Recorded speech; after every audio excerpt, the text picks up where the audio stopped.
John here at learningguitarnow.com, and in this lesson I want to show you how to play a Peter Green inspired minor blues solo from the Fleetwood Mac era. This lesson was inspired by the Peter Green era Fleetwood Mac tune, Fast Talking Woman Blues. Has some excellent licks and just a great overall feel, real moody minor blues, pretty fun to play. This lesson is not exactly like that. I just took some things that I thought were cool and kind of put them together in this way. So I hope you get a lot out of this lesson. To get the tone for the lesson, I use this Fender Strat here, combined with my reissued Tweed Twin. And it was pretty much cranked when I was recording it. You can just get a real, almost of a Marshall type sound out of that Tweed Twin. I hear Peter Green using that type of tone on this tune. I don't really know what gear he used. To me, it kind of sounds like a Strat and maybe a JTM 45. I have no idea really, but to my ears, that's what it sounds like. And this is my interpretation of that type of a tone. We'll go ahead and take a look at the first couple of licks for free. And if you would like to gain access to the full lesson, the interactive tab, and the backing tracks, check out the All Access Pass. Okay, let's go ahead and start the lesson. Okay, now I'm going to break this solo down for you into 9 separate licks. We're in the key of G. It's a minor blues, a minor 12-bar blues, and lick 1 sounds like this.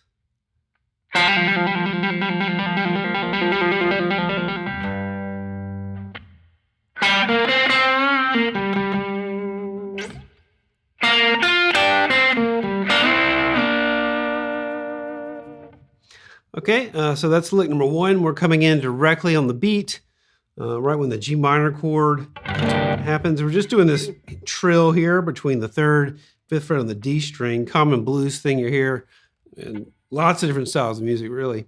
I find it easier to do that if I bar my first finger like that angle instead of just putting like that. Put my thumb over it.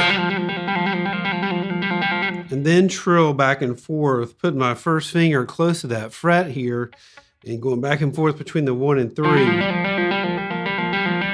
I'm also pulling down slightly with that 3rd finger to just get more sound. If you go straight up and down, you don't get as much sound. To me, I like to pull down that 3rd finger. And then I'm just putting my thumb when the next bar comes around on the 3rd fret low E string hitting that low G. Sounds pretty cool to me.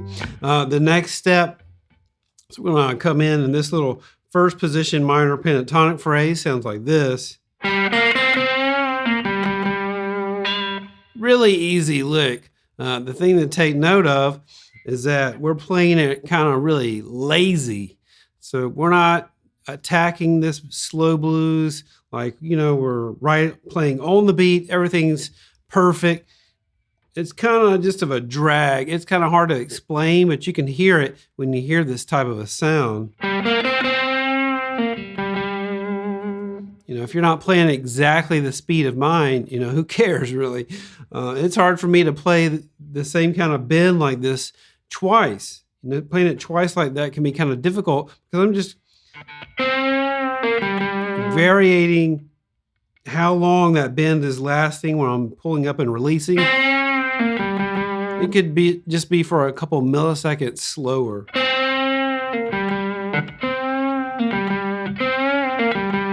Playing a slow blues is not about exact note, like 16th note. This is triplet 16th. It's good to know all that stuff. In the end, it's going to be in between these beats where the cool stuff happens, is what I have found. And you hear this stuff happen a lot of time with Peter Green. So we got this move, 5-3-5. Just really accenting those notes. I'm not striking the strings real hard and playing with a very relaxed feel kind of behind the beat. You can even exaggerate that bend more. Adding some nice vibrato on that D string. Root note here, G. The next step, we're going to play this. Pretty sweet move, I think, in the first position, minor pentatonic.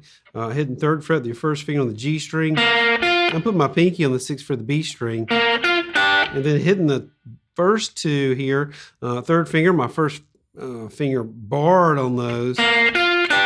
I'm dragging that as well.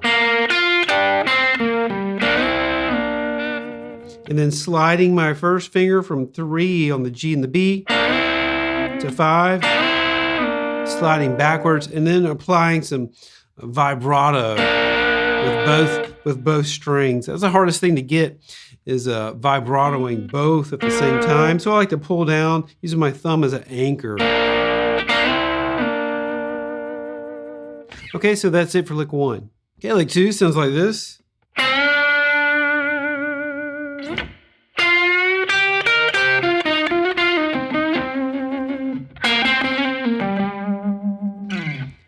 Okay, so for lick number 2, we're playing now over the 4 chord, C minor chord. I'm going to do this bend here and vibrato. You hear Peter Green doing this a lot, especially on the G string. To me, it's a lot easier to get the vibrato down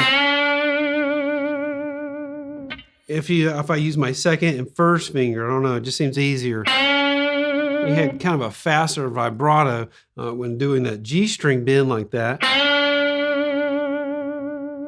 Let that sustain for 1 bar, and then we're going to go up to the C minor first position pentatonic scale.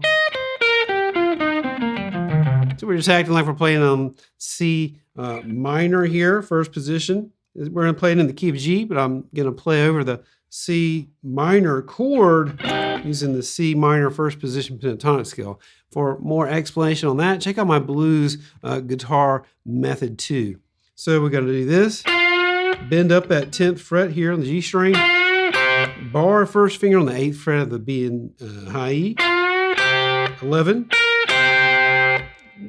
very similar to the other lick in lick 1, then 10-8, 10-8, using the blues scale C minor, bending or sliding from the 10 to 11. Now I'm going to switch back to the G minor pentatonic scale in this phrase. And see that you can see like this position right here is actually the 3rd position minor pentatonic scale. That little phrase.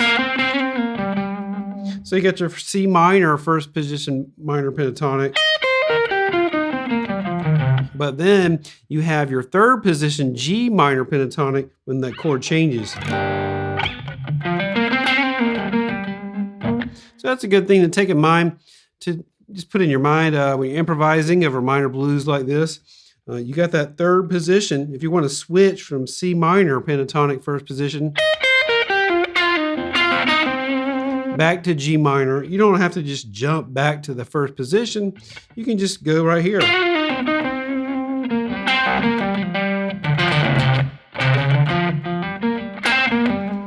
I went and played a little bit of the G blues scale too.